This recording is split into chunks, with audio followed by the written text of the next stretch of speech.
EUTO-ს მიერ ამოქმედებულ მოსკოვის მექანიზმში ქართული ოცნების ხელისუფლებას საკუთარი წარმომადგენელი არ ეყოლება.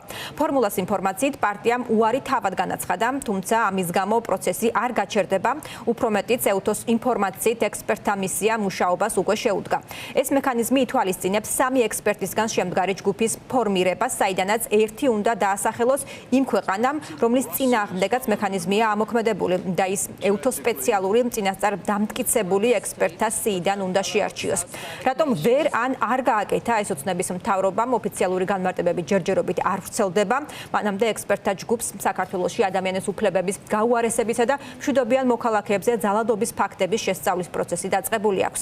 რატომ არ დათანხმდა ოცნების მთავრობა ექსპერტის წარდგენას და როგორია ამოქმედებული მექანიზმის შედეგებთან დაკავშირებული მოლოდინები, განცხადებებს ფორმულას ჟურნალისტი ლიზი ვეგუა გაგვაცნობს. Დიახეთი, საუბარს დავიწყებ ოპოზიციის კომენტარებით, რომელსაც ჩვენ რამდენიმე წუთის წინ ვესაუბრეთ და ოპოზიციაში არ უკვირთის, რომ ქართულ ოცნებას მოსკოვის მექანიზმის სამკაციან ჯგუფში საკუთარი წარმომადგენელი არ ეყოლება, მეტიც ოცნების ოპონენტები თვლიან, რომ ეს გამიზნულად მოხდა იმის გამო, რომ ოცნების წარმომადგენელს სხვა წევრებთან თანამშრომლობა მოუწევდათ მაშინ, როდესაც საქართველოში ადამიანების უფლებების დარღვევას ყოველდღიურად ხედავთ, როგორც პროტესტის დროს, ისე სასამართლოში და მოსკოვის მექანიზმის საშუალებით სწორედ ეს უნდა დადგინდეს. ამ ყველაფრის საფუძველზე ოპოზიციონერ პოლიტიკოსებს იმის მოლოდინიც აქვთ, რომ ქართული ოცნებისთვის ეს ანგარიში საკმაოდ მკაცრი იქნება და ამის გამო მმართველი პარტია კვლავ მათ პროპაგანდის გავრცელებას განაგრძობს და მოსკოვის მექანიზმს დიპ-სტეითად მოიხსენიებს.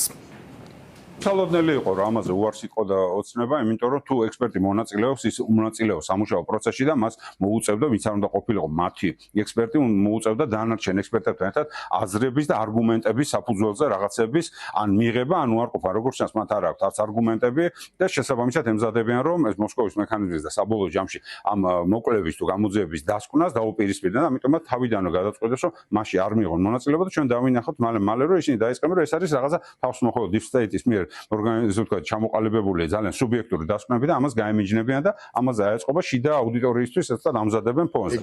გამოძიება ჩატარდება ნებისმიერ შემთხვევაში, მიუხედავად იმისა, ოცნება ითანამშრომლებს თუ არ ითანამშრომლებს, დასრულდება ოცნებისთვის გრძელვადიანად მათ შორის ძალიან ცუდი შედეგებით, შემიძლია თავი დავდო ამაზე და ძალიან მალე ვნახავთ, რომ მათი მხრიდან დაიწყება გაშავება ამ მექანიზმისაც და დაიწყებენ EUTO-ზე ლაპარაკს, რომ EUTO არის გლობალური ლობის პარტია ან დიპ-სტეიტი ან რაღაცა მსგავსი. მაგით დამთავრდება ეს ყველაფერი. მაგის ამუშავება გულისხმობს ორ რამეს, რაც არის პრინციპული საკითხი. ერთი ის, რომ ქვეყანაში ადამიანის უფლებების დარღვევა ეს არ არის რაღაცა სპორადული და ალაგ-ალაგ სადღაც შემთხვევით მოხდა რაღაც, არამედ ამას აქვს სისტემური ხასიათი და მეორე არ არსებობს წმენა საერთაშორისო თანამეგობრობაში, რომ ამ ადამიანის უფლებების უხეში სისტემური დარღვევების გამოძიების რაიმე რესურსი არსებობს ქვეყნის შიგნით, ან ამისი პოლიტიკური ნება არსებობს. ოცნების პარლამენტში ამ თემაზე კითხვებისას ქართული ოცნების დეპუტატები არც დღეს მოერიდნენ ევროკავშირის და EUTO-ოდირის კრიტიკას, თუმცა დეპუტატების ნაწილი იმასაც ამბობს, რომ ისინი თანამშრომლობისთვის მზად არიან, რადგან საქართველოში ადამიანების უფლებების დარღვევის ფაქტები არ შეინიშნება.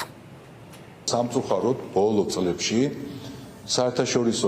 ბევრი საერთაშორისო ორგანიზაციის რეპუტაცია დავიდა ნულამდე. სამწუხარო მოცემულობა და იცით როგორ მივიდნენ ეს ორგანიზაციები აქამდე?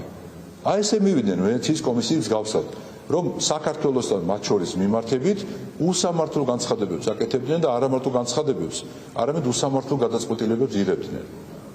მათ შორის EUTO-ოდირი არაერთხელ ჩამოსულა საქართველოში და მათ შორის არაერთხელ ყოფილა თავად უსამართლო კრიტიკის მსხვერპლი, ეს კარგად ვიცით ჩვენ. არჩევნებზე EUTO-ოდირმა დაწერა დასკვნა, რაც იყო ობიექტური და პირდაპირ გაგებით თავზე გადაახია დიპ-სტეიტმა EUTO-ოდის ეს ობიექტური რეალობა. თუ ეს იქნება ობიექტური განხილვის პლატფორმა, სადაც საქართველოს მიეცემა საშუალება თავისი არგუმენტების სრულად წარმოდგენისა, როდის იყო ჩვენ ასეთი შეხვედრისთვის თავი აგვირიდებია.